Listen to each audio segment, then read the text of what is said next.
नमस्कार दोस्तों, आप सभी को इंदिरा एकादशी की हार्दिक शुभकामनाएं। आश्विन कृष्ण पक्ष की एकादशी इंदिरा एकादशी कहलाती है। इस दिन शालिग्राम की पूजा कर व्रत करना चाहिए। पवित्र होकर शालिग्राम को पंचामृत से स्नान कराकर वस्त्र पहनावे, भोग लगावे तथा पूजा आरती करे। पंचामृत वितरण कर ब्राह्मण को भोजन कराकर दक्षिणा दे। इस दिन शालिग्राम पर तुलसी दल अवश्य चढ़ाना चाहिए। इस प्रकार जो इस व्रत को करते हैं वे करोड़ों पितरों का उद्धार कर स्वयं स्वर्ग लोक को जाते हैं। आइए सुनते हैं इंदिरा एकादशी व्रत कथा शुरू होने से पहले साथियों, यदि अभी तक आपने मेरे चैनल को सब्सक्राइब नहीं किया तो सब्सक्राइब कर लीजिए। वीडियो अच्छी लगे तो एक लाइक जरूर करें। बोलिए श्री विष्णु भगवान की जय।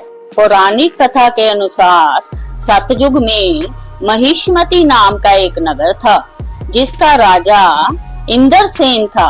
इंद्रसेन एक बहुत ही प्रतापी राजा था। राजा अपनी प्रजा का पालन पोषण अपनी संतान के समान करते थे। राजा के राज में किसी को भी किसी चीज की कमी नहीं थी। राजा भगवान विष्णु का परम उपासक था। एक दिन अचानक नारद मुनि का राजा इंद्रसेन की सभा में आना हुआ। नारद मुनि राजा के पिता का संदेश लेकर पहुंचे थे। राजा के पिता ने कहा था कि पूर्व जन्म में किसी भूल के कारण वह जमलोक में ही है। जमलोक से मुक्ति के लिए उनके पुत्र को इंदिरा एकादशी का व्रत करना होगा ताकि उन्हें मोक्ष मिल सके। पिता का संदेश सुनकर राजा इंद्रसेन ने नारद जी से इंदिरा एकादशी व्रत के बारे में बताने को कहा। तब नारद जी ने कहा कि जय एकादशी आश्विन मास के कृष्ण पक्ष की एकादशी तिथि को पड़ती है।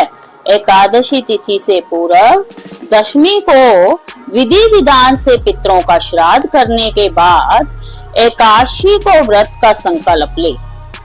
नारद जी ने आगे बताया कि द्वादशी के दिन स्नान आदि के बाद भगवान की पूजा करे और ब्राह्मणों को भोजन कराए। इसके बाद व्रत खोले। नारद जी ने कहा कि इस तरह से व्रत रखने से तुम्हारे पिता को मोक्ष की प्राप्ति होगी और उन्हें श्री हरि के चरणों में जगह मिलेगी। राजा इंद्रसेन ने नारद जी के बताए अनुसार इंदिरा एकादशी का व्रत किया, जिसके पुण्य से उनके पिता को मोक्ष की प्राप्ति हुई और वे वैकुंठ चले गए। इंदिरा एकादशी के पुण्य प्रभाव से राजा इंद्रसेन को भी मृत्यु के बाद वैकुंठ की प्राप्ति हुई। जय श्री हरि विष्णु।